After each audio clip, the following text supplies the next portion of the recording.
Taste the Daily. Bakrid பண்டிகையை முன்னிட்டு திண்டுக்கல் நாகல் நகர் ஆட்டுச்சந்தையில் 80 லட்சம் ரூபாய்க்கு ஆடுகள் விற்பனையானதால் விவசாயிகள் வியாபாரிகள் மகிழ்ச்சி அடைந்தனர்.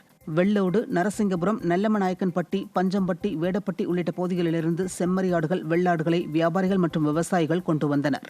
5000 முதல் 20,000 ரூபாய் வரை ஆடுகள் விற்பனை செய்யப்பட்டதால் விவசாயிகள் மகிழ்ச்சி அடைந்தனர்.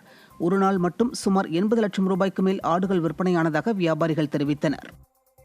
தென்காசி மாவட்டம் சங்கரன்கோவில் திமுக நகராட்சி தலைவி உமா மகேஸ்வரிக்கு எதிரான நம்பிக்கையில்லா தீர்மானத்திற்கு அனுமதி தர வேண்டும் என அதிமுக வலியுறுத்தியுள்ளது. நகராட்சி தலைவர் உமா மகேஸ்வரியும் அவரது கணவரும் அதிகாரத்தை தவறாக பயன்படுத்தி ஊழலில் ஈடுபட்டு வருவதாக அதிமுக உள்ளிட்ட நகராட்சி உறுப்பினர்கள் குற்றம் சாட்டி வருகின்றனர். இதனைத் தொடர்ந்து நகராட்சி தலைவர் பதவியில் இருந்து உமா மகேஸ்வரியை நீக்கம் செய்ய வலியுறுத்தும் நம்பிக்கையில்லா தீர்மானம் தாக்கல் செய்ய அனுமதி வழங்க வேண்டும் என அதிமுக உள்ளிட்ட அனைத்து கட்சி உறுப்பினர்களும் நகராட்சி ஆணையரிடம் மனு அளித்தனர். விடியா திமுக ஆட்சியில் மேல்மட்டம் முதல் கீழ்மட்டம் வரை ஊழல் புரையோடி போய் இருப்பதாக மக்கள் குற்றம் சாட்டியுள்ளனர். திருவண்ணாமலை மாட வீதியில் சாக்கடை நீர் தேங்கி நிற்பதால் பக்தர்கள் மிகுந்த அவதியடைந்தனர்.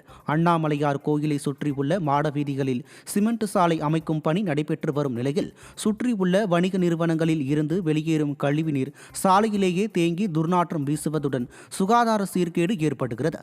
இதனால் அப்பகுதியினரும் பக்தர்களும் பாதிக்கப்படும் நிலையில் இதுகுறித்து பலமுறை புகார் அளித்தும் விடியா மாநகராட்சி கும்பகர்ண தூக்கத்தில் இருப்பதாக பொதுமக்கள் குற்றம் சாட்டுகின்றனர். தஞ்சை அருகே உயர் மின்கோபுர விளக்கை விடியா அரசு பராமரிக்காமல் விட்டுள்ளதற்கு பொதுமக்கள் கடும் கண்டனம் தெரிவித்துள்ளனர்.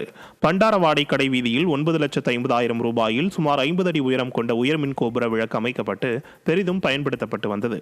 அதிமுக ஆட்சியில் கொண்டு வரப்பட்ட திட்டம் என்பதால் ஸ்டாலின் அரசு அமைந்த பின் அந்த ஐமாஸ் லைட் கண்டுகொள்ளாமல் விடப்பட்டது. இதனால் மின்சார உபகரணங்கள் பழுதடைந்தும் அப்பகுதி முழுவதும் செடிகொடிகள் படர்ந்தும் காணப்படுகிறது. இது குறித்து பலமுறை புகார் அளித்தும் நடவடிக்கை எடுக்காத விடியா அரசிற்கு கடும் கண்டனம் எழுந்துள்ளது.